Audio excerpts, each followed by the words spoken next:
Merci encore une fois pour votre présence. Alors, on va commencer notre panel, Révolution du cloud, scénario d'usage et défis techniques. Je vais présenter nos chers panélistes. Je vais commencer par Madame Walletol, qui est conseillère auprès du ministère, au ministre des Technologies de la Communication. Madame Yathreb Cheb, qui est responsable de la division des études et d'assistance technique à l'ANCS, l'Agence nationale de la cybersécurité. Si Hichem Hawel, qui est directeur exécutif de l'urbanisme et de la stratégie chez Tunisie Télécom. Madame Estelle Rousseau, qui est Head of Transformation chez Advance. Si Mohamed Habib Yahbish, qui est CEO de ITC. Si Mohamed Dridi, directeur réseau et sécurité du Centre national de l'informatique. Et si Nabil Zakraoui, comme tout c'est le directeur Sales à GlobalNet Business. Merci encore une fois d'être parmi nous. On va commencer ce panel par un cas pratique de migration. En fait, le cas il est un peu hors du commun parce que c'est une migration d'abord vers le cloud et par la suite un passage du cloud vers un autre cloud dans le cadre d'une expansion à l'international, notamment en Afrique et en Asie. C'est dans le cadre de l'implantation à l'international de Advance. Madame Rousseau, on veut savoir un peu plus davantage sur cette expérience de migration vers le cloud. Très bien, bonjour mesdames, messieurs, je suis ravie d'être là pour partager cette expérience très concrète qu'on a eue de migration vers le cloud et effectivement qui s'est passée en 2 temps. Donc peut-être quelques mots sur Advance, pour que vous compreniez le contexte, c'est important. Donc Advance, c'est un réseau de 8 institutions financières. 6 sont basées en Afrique, dont une en Tunisie, Advance Tunisie, et 2 en Asie. Notre mission, c'est d'offrir des services financiers, donc du crédit, du dépôt, des assurances, des moyens de paiement dans les pays dans lesquels on est implanté en fonction des réglementations, à des clientèles qui sont plutôt des clientèles de petits et moyens entrepreneurs qui sont en général pas bien servis ou pas servis du tout par les banques classiques. Pour vous donner un petit peu une idée de notre taille, on sert aujourd'hui 1 300 000 clients. On a un portefeuille de crédit d'1,7 milliard à peu près d'euros. Et donc ça représente 7 500 personnes qui travaillent sur nos différents sites. Une caractéristique qui est importante pour comprendre notre chemin vers le cloud, c'est qu'au niveau du groupe, de la holding, on a des fonctions support qui rendent des services aux différentes filles. Je ne sais pas si le micro marche bien en fait. Arrête pas de couper. Ça a changé. On va passer au cloud. Je pense que c'est mieux. Voilà.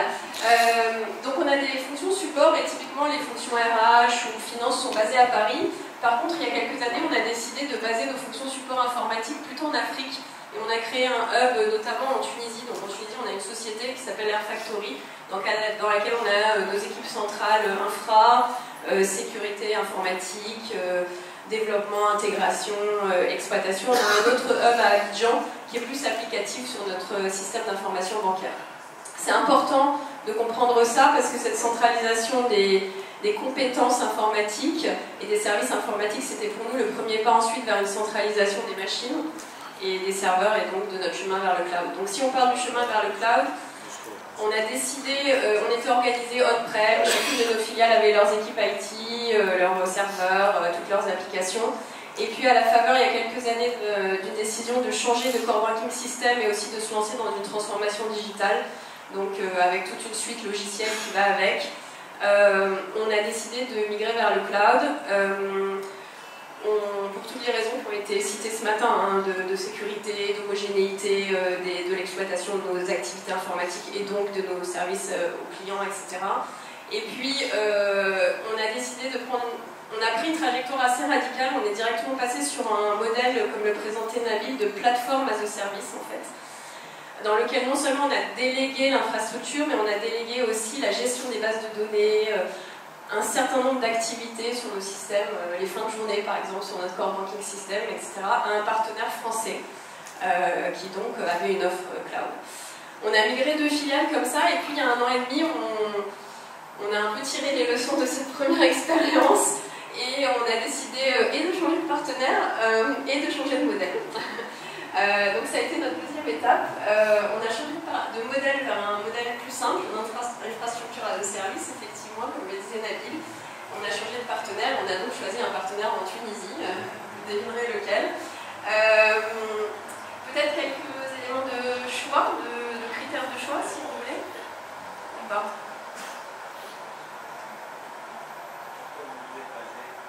Ouais, pour choisir. Dans le cadre de ce choix. Alors déjà, on avait plusieurs critères de choix. C'est vrai que la Tunisie, déjà en tant que pays, pour nous, c'était un bon choix, parce qu'on a une filiale en Tunisie, l'Alliance Tunisie, parce que nos équipes informatiques sont en Tunisie, on s'attendait à la synergie avec notre partenaire, parce que la Tunisie nous offrait toutes les garanties en termes de protection des données, de cadre réglementaire, puisqu'on opère dans différents pays, nos filiales sont réglementées par les différentes banques centrales dans les différents pays.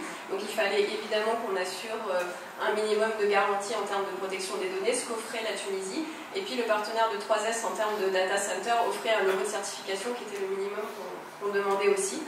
Donc pour toutes ces raisons, la Tunisie. Et ensuite, pourquoi 3S et pourquoi, en tout cas, un partenaire plutôt de taille intermédiaire par rapport à AWS, Google, qui était aussi bien sûr dans notre appel d'offres. Je pense que les 2 raisons principales, c'était la rapidité d'exécution. Franchement, nous, on courait après le temps. Le temps, pour nous, c'est vraiment de l'argent. On avait besoin de déployer notre stratégie digitale. 3S, ils nous ont montré qu'ils étaient capables de faire un POC. Je crois, on a mis en place en 2 semaines, on a fait un POC d'1 mois, et après on a déroulé. Et puis on s'attendait, comme je vous le disais, à une synergie entre les 2 équipes, entre nos équipes internes ici en Tunisie et les équipes du partenaire. Et ça a été une belle réussite, je pense que c'est vraiment le cas. On travaille main dans la main, et donc on est content d'avoir fait ce choix-là pour cette raison-là. Donc nous, on ne voulait pas être un petit client chez un très gros fournisseur. En fait, on voulait plutôt avoir une relation partenariale plus équilibrée entre notre partenaire qui n'offre peut-être pas du multizone, etc. Donc ça a d'autres contraintes pour nous en tant que groupe international. Mais on voulait avoir quand même la main sur ce qu'on faisait. On a raté notre première étape, enfin on a appris notre première étape. On savait ce qu'on ne voulait plus, et donc on a été très clair sur ce qu'on voulait, et en tout cas on a trouvé un partenaire qui était assez flexible pour mettre en place ce dont on avait envie. Je vais revenir vers vous dans quelques instants pour parler justement des défis que vous avez rencontrés lors de ce passage au cloud. Justement, à votre droite, si Hichem Hawel de Tunisie Télécom, l'opération est en cours. On va entendre peut-être, on va essayer de comprendre un peu plus et d'avoir un peu plus de détails sur le passage actuel à Tunisie Télécom vers le cloud. Bonjour tout le monde.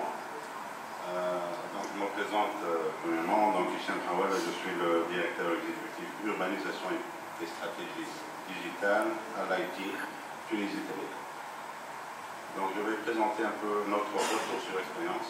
L'expérience est en cours, pour la cloudification, je dirais, de nos applications IT. Donc, ça fait quelques années qu'on a fait la réflexion de transformer l'IT et d'aller, la motivation étant l'agilité. On nous demande d'être très agile, de réduire notre time to market, donc de travailler sur les durées et de raccourcir les délais de livraison. Donc nous sommes dans le cadre de ce programme de transformation digitale, décidé de commencer à travailler sur notre cloud privé pour pouvoir transformer les applications et Tunisie Télécom étant un opérateur historique. Donc il y a pas mal d'applications qui ont été développées au fur et à mesure des années. Donc c'est des legacy applications qu'on appelle. Donc il faudrait les transformer technologiquement et les porter vers le cloud pour tirer profit des avantages du cloud, l'élasticité, l'efficience et tous les avantages qu'on a vus du cloud. donc c'était quand même un exercice très complexe, hein, c'est pas simple, parce qu'il induit des changements, je dirais. Donc sur le mode de travail des différentes équipes, donc il faudrait mettre les pipelines, le CI/CD pipeline, il faudrait monter d'autres outillages et ça nécessite des formations et d'accompagnement pour les équipes de dev, que ce soit interne ou avec les partenaires dont on travaille avec, pour pouvoir assurer cette fluidité, cet échange et pour aller plus vite. Donc, je dirais la conduite de changement qui est un peu compliquée à changer les habitudes, surtout sur des applications qui sont anciennes. Aujourd'hui, nous sommes sur un projet pilote qui va être mis en place rapidement, très prochainement, je dirais, pour tirer profit de notre cloud privé qu'on a mis en place. Et ça sera donc, je dirais, bon, je peux le citer, c'est l'API Gateway qui va vraiment nous donner donc une exposition des services que Tunisie Télécom à notre écosystème. Et donc ça fait partie intégrante de notre stratégie de transformation digitale.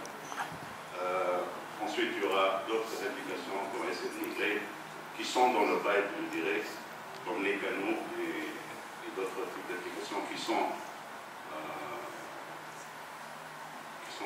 dédiées pour être sur le mode cloud de fonctionnement. Donc voilà, ça fait quand même un bon temps qu'on est en train de travailler sur ce projet. Le Go Live, ce sera très prochainement, sur la fin de ce mois, début de ce mois, et Inch'Allah, rapidement, on essaie d'industrialiser tous ces process qu'on a mis en place et donc aller plus vite à la cloudification des autres applications plus avancées. Merci Hichem. En fait, cloud privé ou cloud public et cloud hybride par la même occasion. On va revenir par la suite. Nabil, peut-être, il va nous donner son avis là-dessus. Par contre, là, on va parler de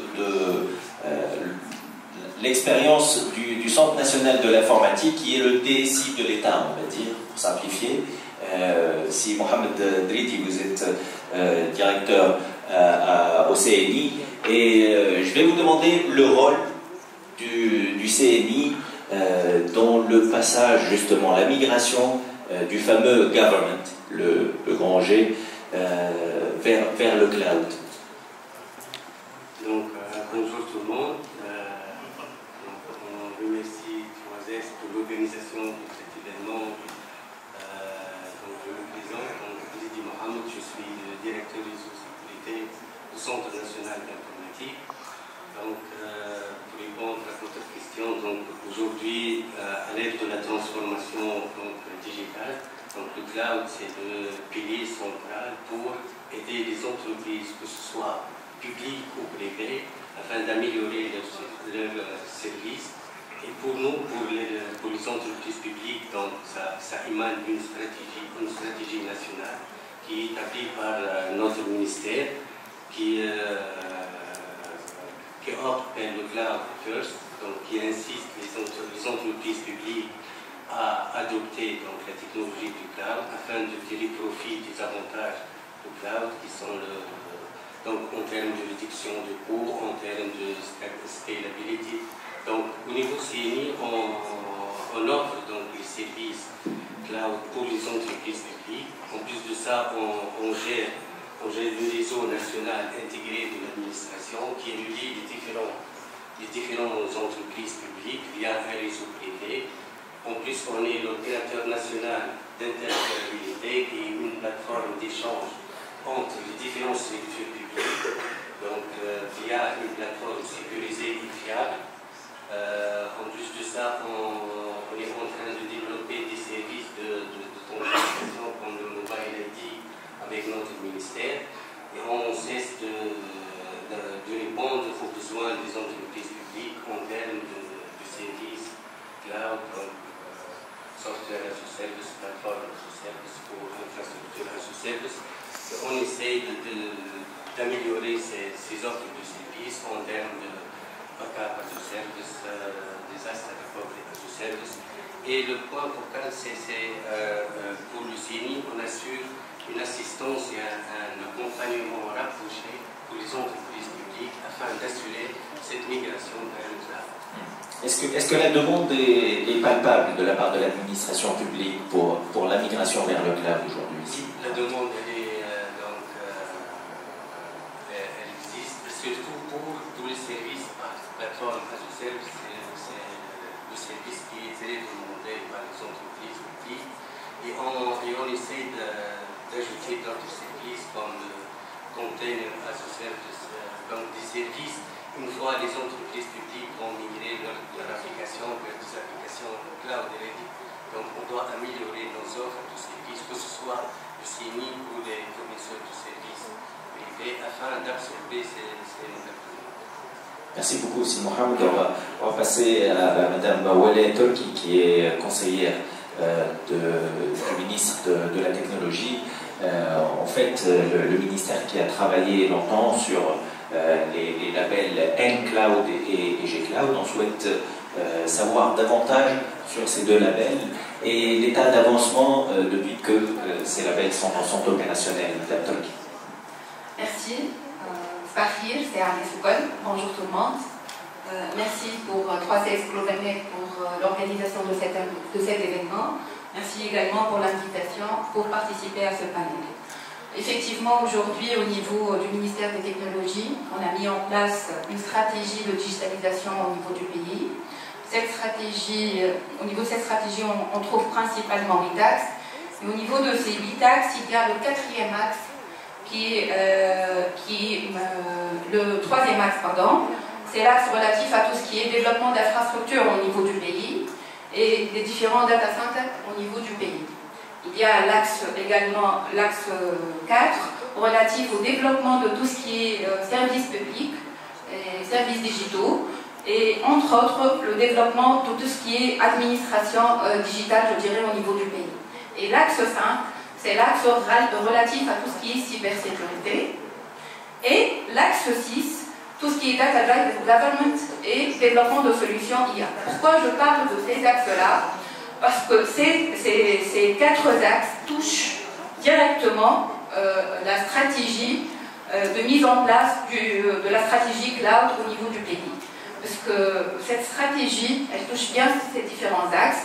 Donc on a travaillé longtemps sur cette stratégie, parce qu'on peut parler de cloud, mais sans pour autant la mise en place d'une stratégie pays, d'une vraie vision claire pour les différents départements, spécialement le département public. Donc là, au niveau de cette stratégie, on a commencé par la mise en place d'un décret-loi, c'est le décret-loi numéro 17 relatif à la cybersécurité. Au niveau de ce décret-loi, on trouve, je me permets de le dire, un clin d'œil par rapport à tout ce qui est cloud, la notion de cloud, de N-Cloud et G-Cloud.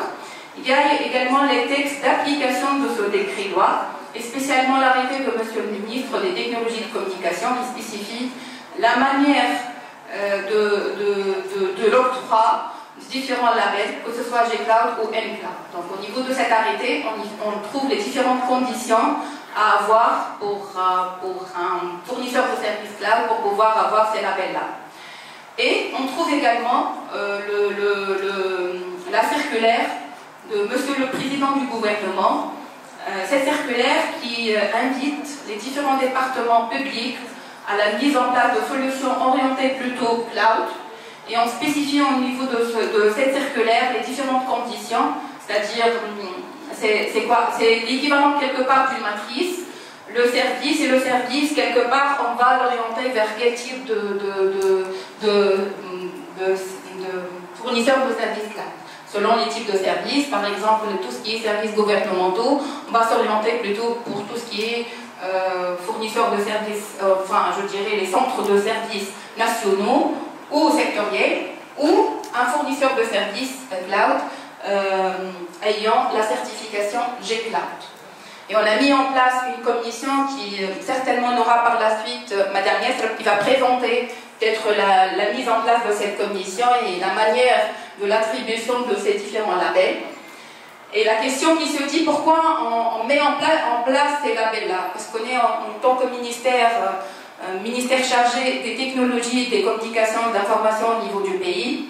Donc, quand on va invité les différents départements, spécialement les départements publics, à se mettre sur tout ce qui est cloud, sur des solutions cloud.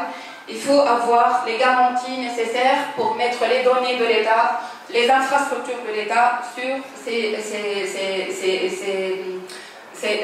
infrastructures cloud.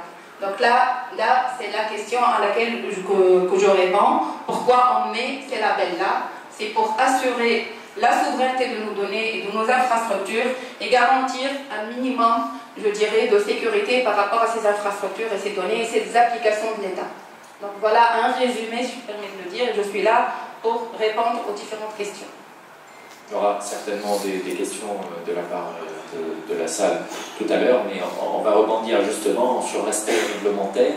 Tout à l'heure, on aura l'occasion de parler avec Sidi Mohamed Habib Dahbiche de l'aspect technique de la cybersécurité, mais avant tout, l'aspect réglementaire, Madame Yathreb Chebbi de l'ANCS, qui est l'Agence nationale de la cybersécurité. Bonjour tout le monde, merci à 3S pour cette invitation. En fait, comme a précisé Madame Ouellet, c'est dans le cadre de la stratégie nationale de la digitalisation 2022-2025. En fait, on a élaboré une stratégie nationale cloud. Et le ministère des technologies et de l'information a chargé l'Agence nationale de la cybersécurité de ce processus de labellisation. La question que se pose, pourquoi cette labellisation? On parle du cloud. En fait, la labellisation, c'était principalement et tout d'abord pour encadrer les projets de cloudification de l'État et valoriser les ressources et les solutions basées sur le cloud, aussi pour garantir la souveraineté et la confiance numérique et améliorer la capacité de l'environnement d'hébergement tout en garantissant une qualité de service et un niveau de sécurité acceptable. En fait, ce référentiel, on le retrouve publié sur le site web de l'agence. On retrouve dans ce référentiel des exigences de sécurité édictées pour labelliser les fournisseurs. Mais ce document n'est pas seulement dédié aux fournisseurs. C'est un référentiel qui se sert pour la commission qui a été créée au niveau de l'arrêté du 13 septembre 2024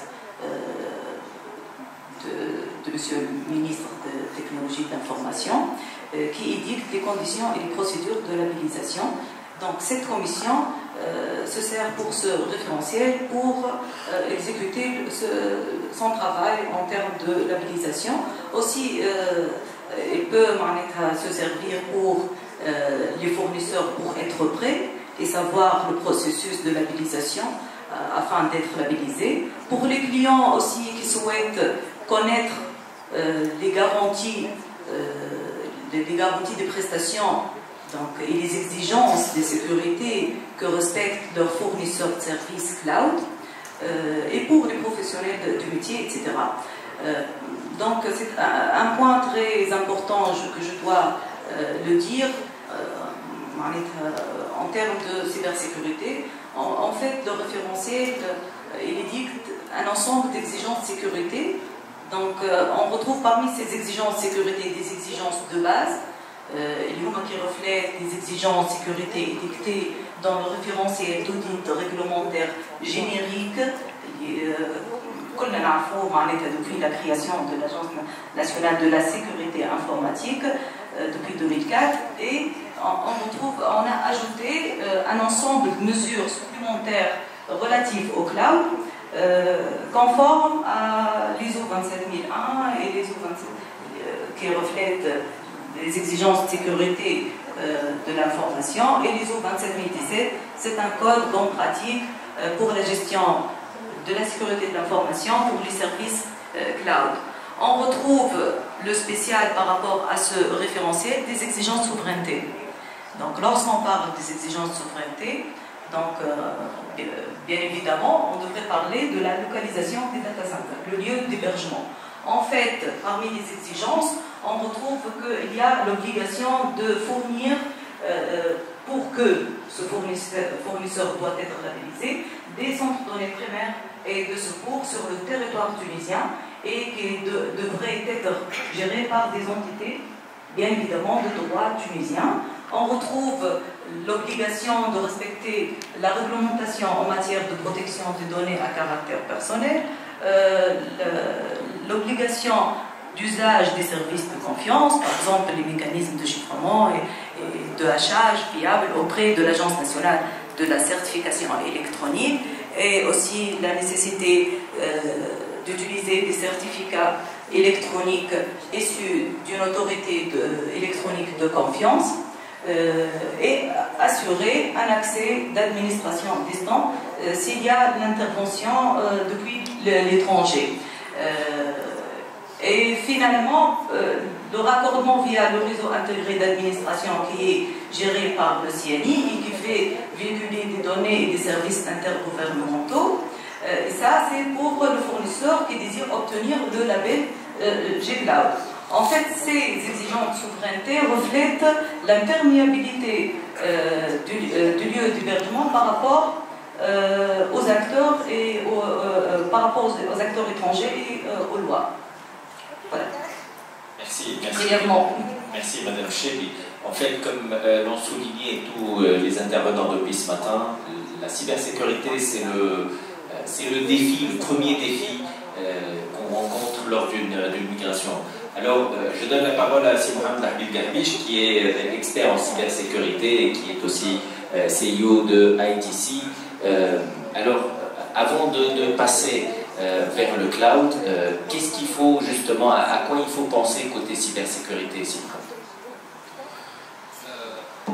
Merci beaucoup. Je suis très ravi d'être parmi vous. Donc peut-être, avant de répondre à la question, si je peux me permettre de donner deux petits chiffres pour les dépenses cloud d'un niveau mondial. Il y a une étude qui est apparue chez Gartner le 20 mai 2024 qui estime que les dépenses cloud, ce n'est pas des investissements des hébergeurs cloud, mais les dépenses des clients finaux cloud, elle est estimée en 2024 à 679 billions de dollars.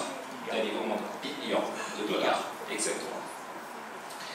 Et en 2027, peut-être qu'on va atteindre les 1 trillion de dollars, ce qui fait un nombre assez important. Juste pour donner une petite idée, 1 trillion, c'est 1000 milliards, juste pour donner une estimation des dépenses cloud.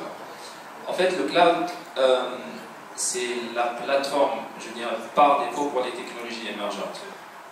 On ne peut pas concevoir, si j'ose dire, mais concevoir une technologie émergente en dehors du cloud, c'est impensable de nos temps. L'autre avantage du cloud, on a parlé des avantages en termes de sécurité, en termes de flexibilité, en termes de scalabilité, mais il y a un point qui est très important et qui fait surface ces temps-là, c'est la diminution de l'empreinte carbone. En fait, lorsqu'on adapte le cloud, on diminue forcément l'empreinte carbone de la société, ce qui fait un avantage assez important. Maintenant, si on aborde la cybersécurité, certes, si je vais lister un tout petit peu quels sont les défis ou les challenges pour migrer vers le cloud, je pense que le premier challenge, c'est celui qui a été cité par Mme Olé et Mme Yadreb, c'est le volet réglementaire. Donc, passer par le cloud en réglementation locale du pays sur lequel on est installé. Donc, il y a un effort assez considérable qui a été fourni ces derniers temps de part du ministère ou même de l'agence sur la labellisation des fournisseurs cloud.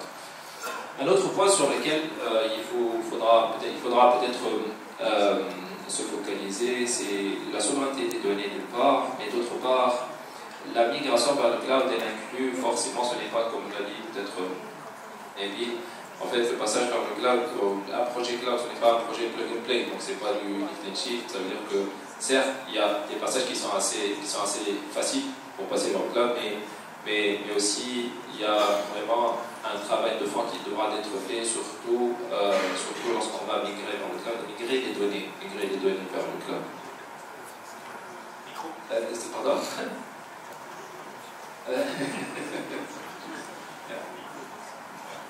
C'est Mohamed. En fait, j'avais fait tout un slide sur la stratégie d'immigration. Exactement. C'est pas juste un lift and shift. C'est ce que je dis. C'est ce que je dis. Je dis que ce n'est pas un passage de la lift and shift. Il y a tout un travail d'études qui devra être fait. Il y a une étude pour voir quelles sont les données qu'on va migrer. Peut-être il y a des. Ça va faire un peu d'animation. Voilà. Je donnerai par exemple, il y a sur le plan mondial, il y a Amazon par exemple. Il y a Amazon qui a développé tout un service qui s'appelle AWS DMS, Data Migration Service. En fait, c'est un service qui est mis à la disposition des clients qui veulent migrer vers le cloud. C'est compliant HIPAA, ISO 27027 pour garantir juste le passage des données du on-prem vers le cloud. C'est tout un service qu'on peut acheter. Et là, c'est un dilemme, un challenge qu'on devrait prendre en considération lorsqu'on va migrer vers le cloud. Certes que le cloud, avec toutes les technologies de sécurité qui devront être faites, et là j'ai assisté à votre présentation, la partie, le WAF, le cryptage des données, le backup, la disponibilité, tout ça, mais peut-être il y a un focus assez important à prendre en considération lorsqu'on va migrer des données du on-prem vers le cloud. Un autre point qui a été évoqué aussi par Sinembi, la disponibilité. Dans l'environnement on-prem, je ne veux pas dire qu'on est maître à bord, mais en tout cas, on sait un tout petit peu de quoi il s'agit comme infrastructure. Alors que lorsqu'on migre vers le cloud, ou on choisit d'aller vers le cloud, c'est comme si on a transféré une partie du risque du local vers le fournisseur cloud. Ça veut dire que si je vais m'attacher à un fournisseur cloud, je dois être sûr et certain que la disponibilité, peut-être lorsqu'on parle de cybersécurité, on parle de confidentialité, intégrité, mais un volet qui est assez important qui est la disponibilité, parce qu'on ne peut pas peut-être se permettre de perdre de la disponibilité contre la confidentialité et l'intégrité des données, donc c'est un point qui est assez important. Le monitoring de l'infrastructure cloud, ça c'est très important et je salue ce que 3S a fait avec la plateforme que vous avez développée et c'était excellent. Juste un point par rapport justement au transfert de responsabilité qui reste quand même la décision de migrer vers le cloud et d'héberger ces applications chez un cloud provider. Bien sûr, ça reste une responsabilité, mais aussi que ce soit à travers les différents labels ou à travers les différentes certifications qu'on a. Donc en fait, certainement on est labellisé cloud, on est aussi labellisé 27001 sur les activités cloud service manager. Et en fait, il y a surtout le contrat, il y a un contrat SLA, un contrat de service entre client et fournisseur qui va dicter et c'est pas juste de l'encre sur un papier, c'est vraiment un contrat en fait, c'est un contrat qui est engageant par rapport à l'entreprise et par rapport en fait, au client et qui justement en fait va dicter une certaine disponibilité, un taux de disponibilité qui est bien réel et des pénalités en cas de dépassement de ces temps d'indisponibilité. Permettez-moi de vous répondre par rapport à certains clients qui ont leurs applications qui on-prem qui pourraient être mettre à bord. Oui, on est mettre à bord parce qu'on sait que le serveur il est là, mais en fait il y a beaucoup de spécificités qui font que finalement en fait, le serveur qui est on-prem en fait, il n'est pas sécurisé, il n'est pas double alimenté par exemple, la version n'est pas à jour, les vulnérabilités en fait, sont là, on n'est pas en train réellement de les voir. Donc tout ça, même il y a des chiffres, en fait, il y a des études, tu as cité Gartner, je cite aussi Gartner en fait, qui dit qu'il y a les plateformes cloud, il y a moins 60% d'incidents de sécurité chez les cloud providers que chez les clients qui hébergent leur application. Totalement d'accord avec ça. En fait, il fait en sorte que, certes, être un cloud provider, c'est une responsabilité. Exactement. Et en fait, mettre un niveau d'exigence assez élevée chez un cloud provider. En fait, c'est une responsabilité qui comporte bien et que justement, en fait, on essaie de garder pour et c'est le cœur métier d'un cloud provider. Et en fait, les clients peuvent en attester. Et donc, on travaille au quotidien pour que la plateforme soit de plus en plus en fait, disponible, pour qu'on minimise le maximum le risque de vulnérabilité ou le risque d'indisponibilité. Et aussi sur la partie migration de données, c'est vrai qu'il y a des outils qui sont qui passent, on va dire, qui vont faciliter avec la migration de données, mais aussi en fait, en général, quand on est compliant, parce que les données sont sur le territoire tunisien, qu'on a un label cloud, qu'on respecte les textes de l'INPDP par rapport à la protection des données personnelles, ce genre d'outil en fait il est important, mais aussi en fait lors de la migration, c'est un point clé qu'on met en place et qu'on s'assure qu'il existe bien là en fait lors des différents workshops de préparation pour que la migration se passe sur les meilleures conditions. Oui, c'est sécurisé. En fait, si Mohamed souhaite aussi prendre part au débat.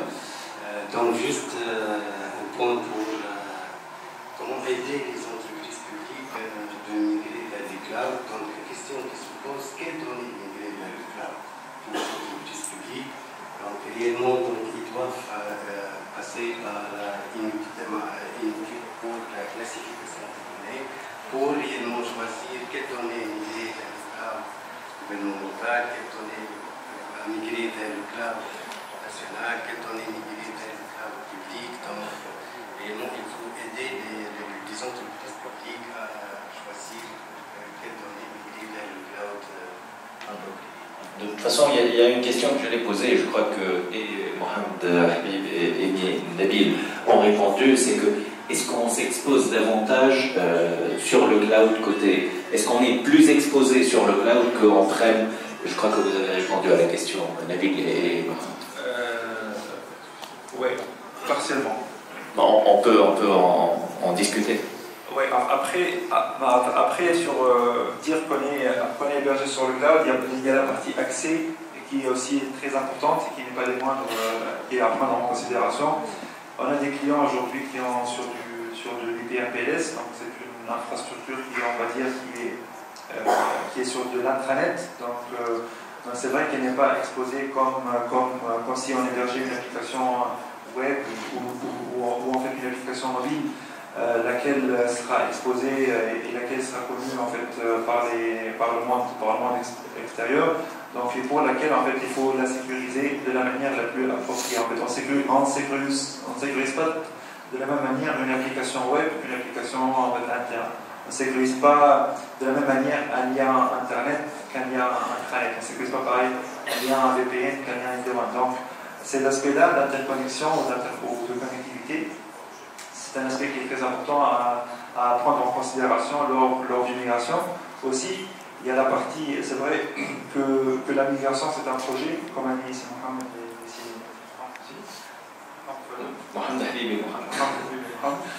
et en fait il y a la partie bonne croissante qui est aussi importante lors d'un projet de migration, parce que un client comme Advance par exemple, en fait, quand il souhaite migrer une filiale lors d'un week-end ou en 24 heures, c'est très important de faire des simulations par rapport aux données qui sont à migrer, par rapport à la bande passante qui est disponible, par rapport à la latence, et justement en fait de choisir la bonne stratégie à adopter pour cette migration-là, afin qu'elle se passe de la meilleure façon qu'elle soit.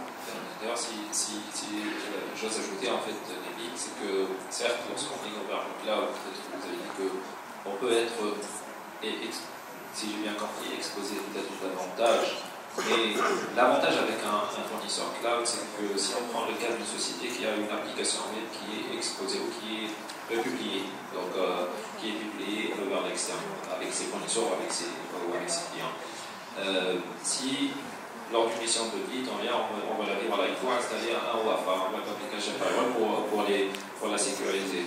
L'avantage qu'on a lorsqu'on migre vers le cloud, c'est que le WAF, ça va être du plug and play. Ça veut dire que mon fournisseur cloud, il va me fournir ce service-là à un coût peut-être moins que celui si je vais m'acheter toute une infrastructure pour le web.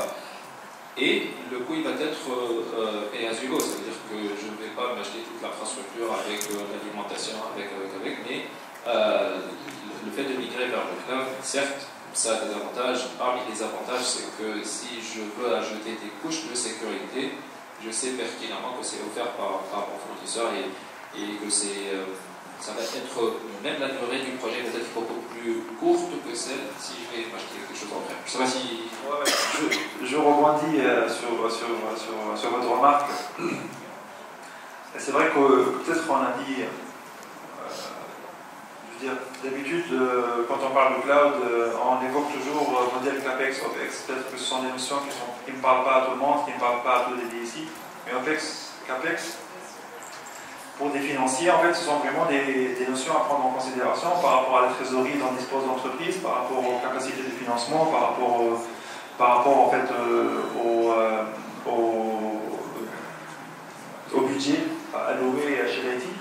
En fait, l'IT en général, chaque année, elle va vouloir, elle va défendre un budget informatique. Ce budget-là, après 11 mois, il faut justifier qu'on a dépensé en entier, sinon le budget l'année d'après, en fait, il sera vu à la baisse.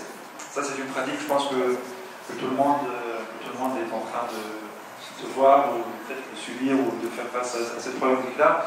Par exemple, je vous donne un exemple, en fait, je budgétise 100 000 dinars pour le budget IT en 2024. En décembre, le directeur général il va voir le budget, il va voir qu'on a dépensé que 80 000. En fait, l'année d'après, en fait, il va budgétiser 80 000. Et en fait, le IT il va se battre pour justifier que l'année d'après, en fait, il va devoir budgétiser 150 000 et non pas 80 000. Ça, c'est un débat qu'on voit toujours avec nos clients et qu'on est en train de voir chez les entreprises. Passer à un modèle, on va dire, cloud, va faire en sorte que ce budget-là, en fait, il sera vu comme une charge d'exploitation.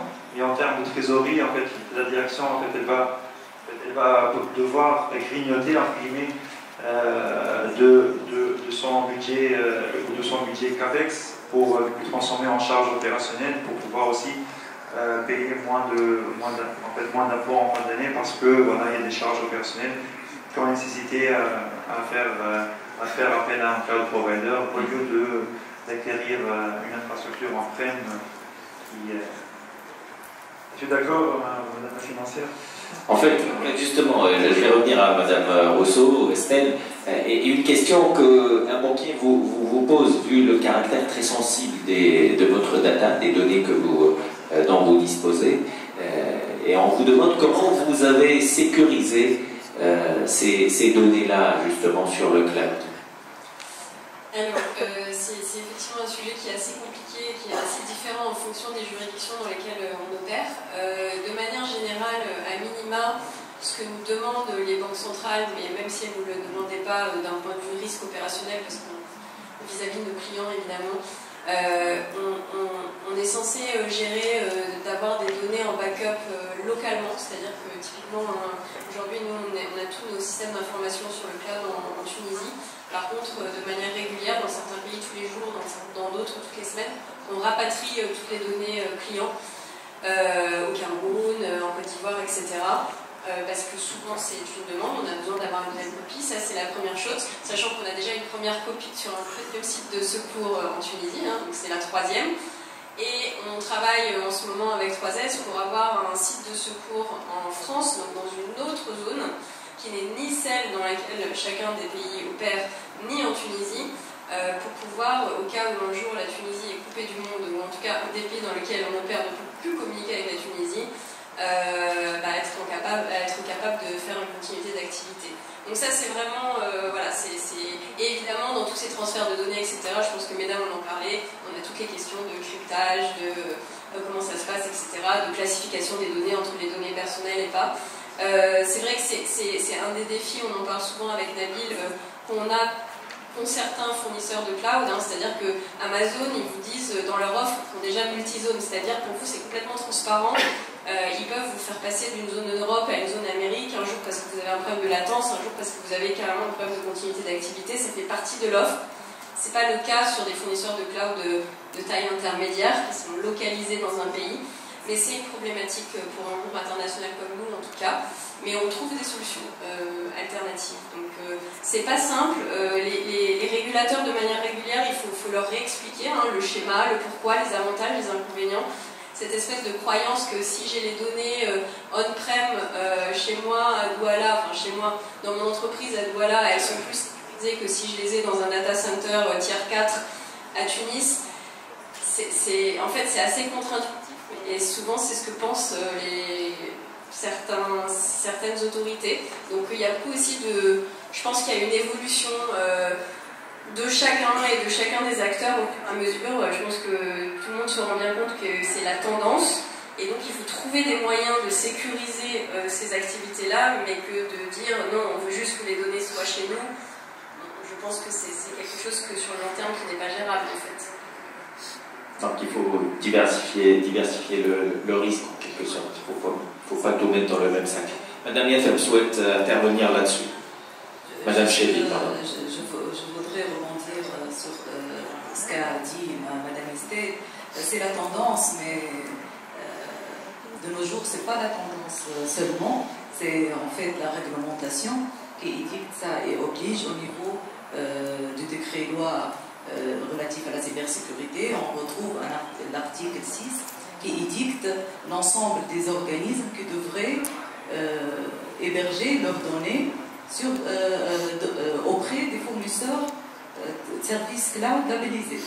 On retrouve parmi ces organismes les opérateurs télécoms, les fournisseurs de services Internet, les organismes qui sont interconnectés via des réseaux de télécommunications publiques et bien évidemment les organismes qui traitent des données de leur clientèle personnelle, de leur clientèle. Donc, à part la tendance, on rajoute la réglementation qui est plus forte. Je vois Nabil s'impatienter pour intervenir. En fait, vous parlez de Cloud First ou vous parlez d'autre chose? Non, elle parle de l'aspect réglementaire. Mais la réglementation ne dit pas qu'il faut héberger dans un cloud. Si. Hein? Donc, le micro, Madame Machek. Oui, décret-loi édicte l'ensemble des organismes en attendant de la publication du décret des OIP et prochainement. Oui. Ah, ok. Donc toutes les entreprises publiques ou privées? Les entreprises qui sont édictées au niveau de l'article 6. Ah, ok. Public et privé. Donc les entreprises qui sont, par exemple, les institutions financières, c'est ça? Des données personnelles. Voilà, il faut que ces données personnelles soient sur le territoire tunisien ou soient hébergées chez un cloud provider qui est certifié, qui est labellisé. Ça revient au même. Okay. Tout à l'heure. Ah, okay. C'est bon, David? Tout à l'heure, le point a été soulevé, le cloud privé ou cloud public, et pourquoi pas une solution hybride. Je ne sais pas si qui souhaite intervenir là-dessus. Nabil, peut-être? En fait, oui, absolument. Par rapport au modèle de déploiement du cloud, ou par rapport au modèle de déploiement qu'on voit aujourd'hui chez les entreprises, c'est vrai qu'on voit toujours on va dire des contraintes ou on va dire des clients qui ne souhaitent pas en fait, aller vers le cloud, plusieurs exemples. Donc pour ces clients-là, peut-être quand ils ont fait la classification de leurs données personnelles ou des données des différents applicatifs, ils trouvent qu'il y a des données qui sont assez critiques, qu'ils ne souhaitent pas mettre chez un cloud provider, même s'il est certifié cloud. En fait, il y a un moyen de déployer ou de choisir en fait, un compromis, on va dire, pour choisir pour héberger une partie chez un cloud provider et une autre partie en fait qui reste hébergée dans son propre data center. Ça c'est un choix que font plusieurs entreprises ou bien d'entreprises qui décident d'investir dans des clouds privés parce que ils ont les ressources, ils ont le budget, ils ont les capacités, ils ont la bande passante, donc ça peut être légitime ou ça peut être vu comme comme naturel d'investir dans son propre cloud privé et toujours garder en fait en tête que c'est vrai qu'il y a en fait une réplication ou en fait un backup qui doit être fait. Donc le backup ou la réplication ou le site de secours en cas de PCA en fait il doit obligatoirement être fait principalement sur un autre site de secours. On voit aujourd'hui qu'il y a plusieurs anciennes entreprises qui décident de faire le backup sur la même des clients privés ou publics, qui décident de faire du backup sur la même baie, sur la même infrastructure. Ça c'est une pratique qui n'est pas recommandée. Donc ce qui est recommandé, c'est vraiment de disposer d'un site de secours qui est assez loin du site principal pour justement minimiser le risque en cas d'interruption ou en cas de catastrophe naturelle ou autre. Voilà. Donc, en fonction des contraintes de chacun ou des contraintes des différentes organisations, on peut choisir d'aller 100% vers le cloud ou bien d'investir dans son cloud privé et en fait d'avoir un site de secours dans un cloud autre, ou bien en fonction de différentes applications, d'héberger certaines applications critiques on-prem chez le client et d'héberger d'autres applications, on va dire, moins critiques chez un cloud provider. Merci Mehdi. Je ne sais pas si dans la salle vous souhaitez poser des questions, s'il y a des interactions sur tout ce qui a été dit durant ce panel. Je vais vous demander de vous présenter et de poser votre question s'il vous plaît. Ok, merci. Kamal Habessi, Msel. Question. Est-ce qu'il y a une coopération entre le privé et l'étatique au niveau de cloud, surtout pour le partage d'expérience par exemple, parce que le ministère ou l'État a une stratégie, l'étatique travaille seul, le public travaille seul. Où est la coopération et le résultat de cette coopération? Deuxième question. Avec le concept de la libellisation, est-ce que vous pensez qu'elle va encourager les PME de migrer vers le cloud ou non? Je vous remercie pour ces deux questions. En fait, moi, je vais laisser la parole après à Madame sur la partie in-cloud, G-Cloud, sur Madame Yathreb et Madame Ouellet. Justement, je pense que le fait de mettre en place un label in-cloud et G-Cloud et d'émettre des circulaires sur le cloud first, c'est le meilleur en fait, exemple de la coopération publique-privée, parce que c'est finalement le ministère, je veux dire, ce sont des instances publiques qui dictent qu'en fait, il faudrait que les cloud providers soient certifiés in-cloud. Donc, le fait qu'un cloud provider privé soit certifié in-cloud, c'est grâce finalement au public qui a eu cette certification-là et qui va pouvoir en fait, héberger des données de ministères ou d'autres institutions publiques en toute sécurité. Donc ça, c'est un premier exemple on va dire, de coopération entre privé et public, parce que le public, en fait, il dicte certaines exigences que le privé, en fait, doit suivre. Donc ça, c'est dans ce sens-là, en fait, on voit bien qu'il y a vraiment, en fait, un partenariat. Deuxièmement, il y a des partenariats qui sont en train d'être mis en place entre 3S et des cloud providers en fait publics pour permettre justement de disposer d'une offre complète entre un cloud qui est issu d'une institution publique et un cloud qui est issu d'une institution privée. Demain, en fait, on peut prendre une entreprise privée ou publique. Elle peut avoir son site principal chez un cloud provider public et son site de secours chez un cloud provider privé. Donc ça, c'est un bon exemple de partenariat. Donc on est en train de travailler main dans la main avec Tunisie Télécom sur ce genre de modèle où justement le partenariat privé-public, en fait, il prend tout son sens. Pour les PME,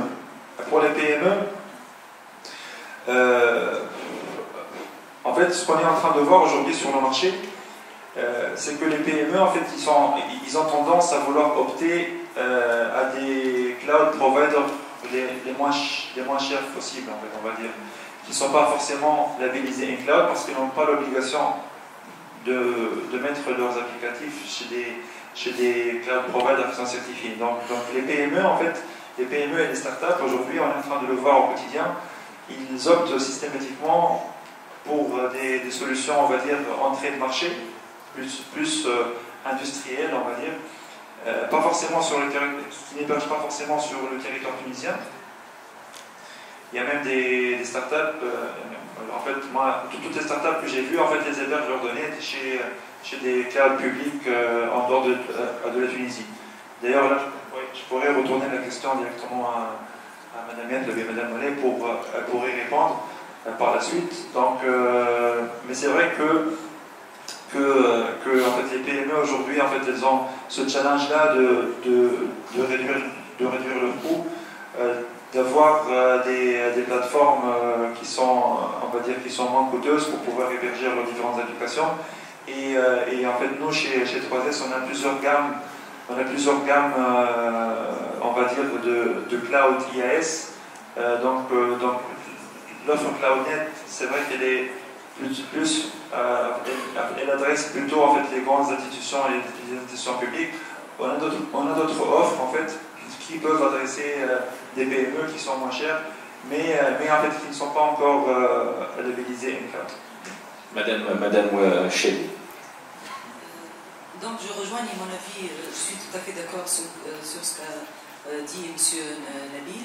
En fait, cette belle initiative de la réglementation en matière de cloud, en fait, ça permet de réglementer l'écosystème. Actuellement, on dispose de 8 fournisseurs services cloud labellisés. Et la première étape primordiale, que ce soit du ministère ou bien de l'Agence nationale de la cybersécurité, c'est dresser la cartographie des fournisseurs services cloud.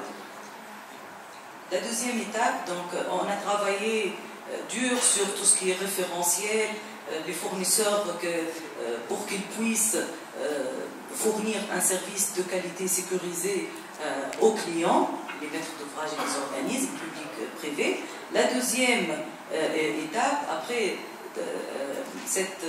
que cette cartographie soit bien dressée, c'est d'élaborer et d'instaurer un référentiel d'aiguillage, et on va travailler côté client pour qu'il puisse savoir où héberger ces données, bien évidemment via l'analyse des risques, via la classification de données, etc.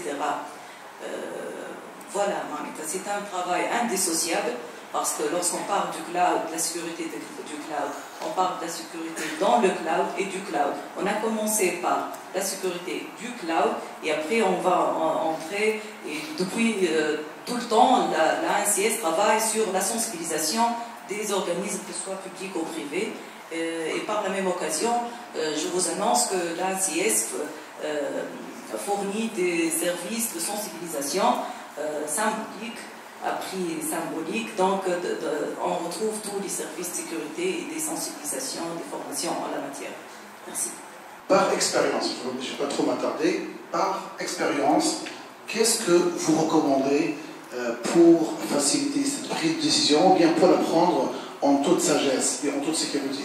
Donc, par votre expérience, qu'est-ce que vous avez à nous indiquer et à nous recommander, indépendamment des fournisseurs? Et merci.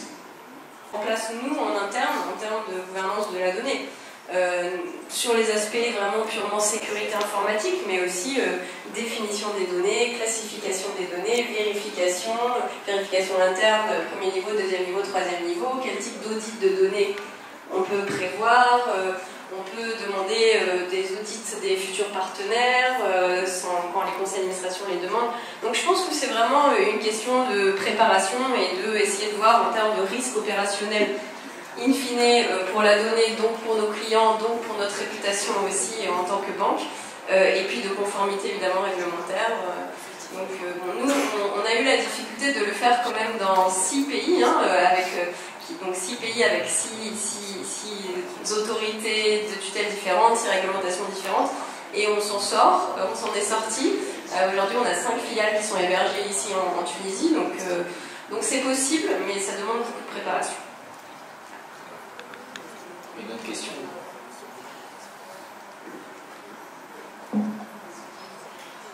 Donc, Leila Suisse et CSNCT.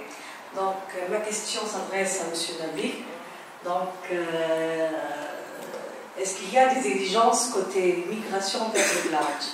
C'est-à-dire au niveau contrat, et c'est là qui va dans le contexte de l'offre donc IAS, y a-t-il une exigence côté operating system, côté base de données, côté donc comment le contrat il va être assuré, voilà. Très bien.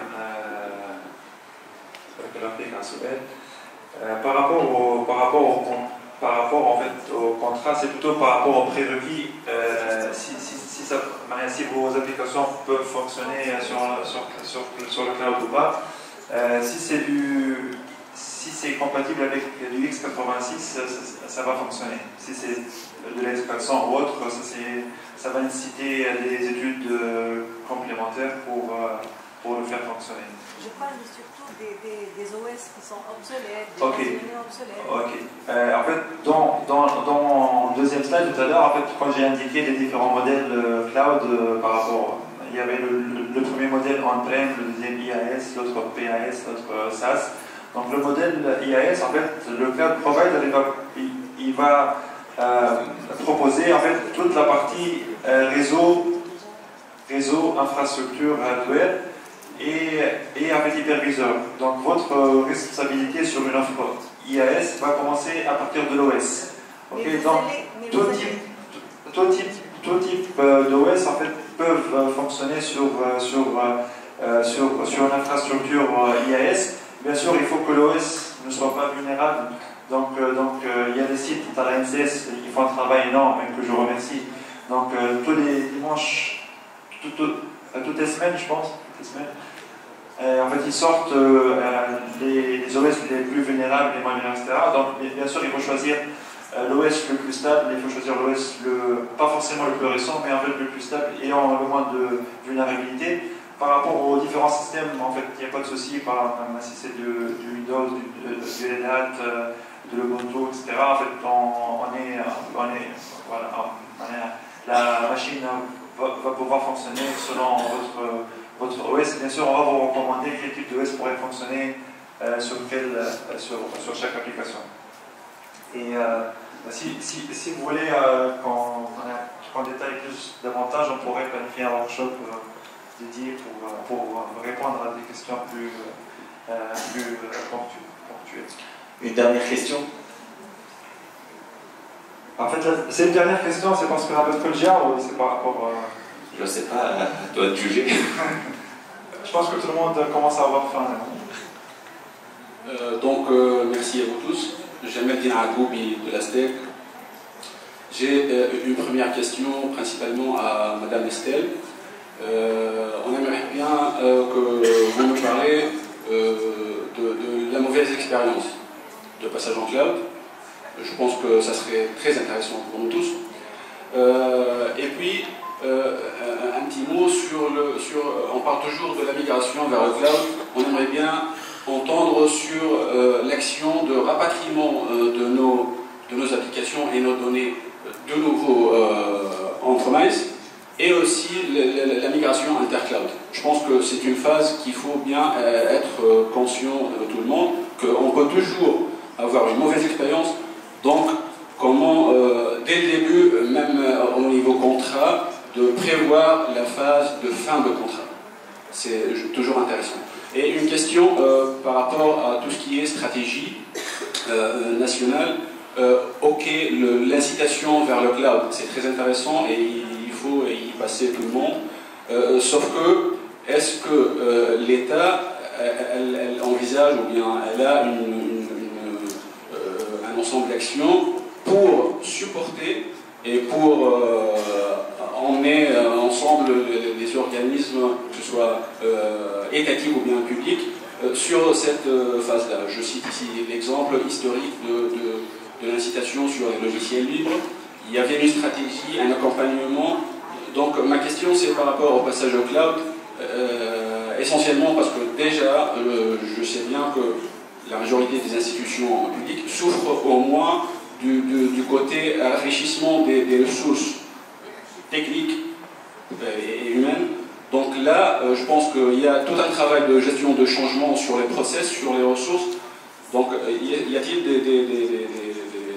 une vision par rapport aux accompagnements ou bien par rapport au support des établissements? Merci. Estelle.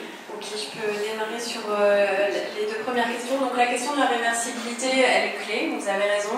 Nous, on s'en est bien rendu compte. Alors, on n'a pas rapatrié on-prem, mais on a fait du cloud to cloud, ce qui revient un petit peu à la même chose. On avait prévu dans notre premier contrat avec notre premier provider une clause de réversibilité, mais qui n'était pas suffisamment précise. Finalement, ce qui s'est passé, c'est qu'on a correctement négocié la sortie du contrat avant la fin du contrat et on travaillait avec un partenaire suffisamment intelligent pour que ça soit fait en bon entendement, mais ça nous a un peu servi de leçon et dans la négociation du deuxième contrat, on a beaucoup insisté là-dessus.